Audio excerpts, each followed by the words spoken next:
here is step-by-step guide how to crop your PDF file. For example, I have this PDF. Let me open it. And for example, I wanna crop this image from page. So now let me close it.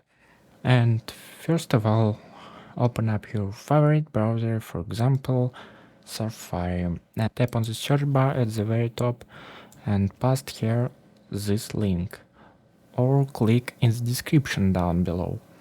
After that, tap on add file right here, find your file, tap on this, and after that upload your file.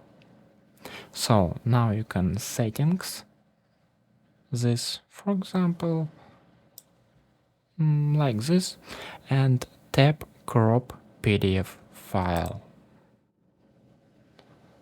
Wait a couple of seconds. As you can see, site is cropping, and after that download will be start automatically. If not, you can tap download file.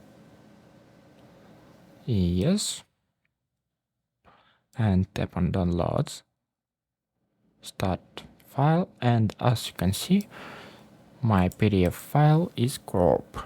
That's it. I hope it helps. You can watch this new video or this playlist about PDF.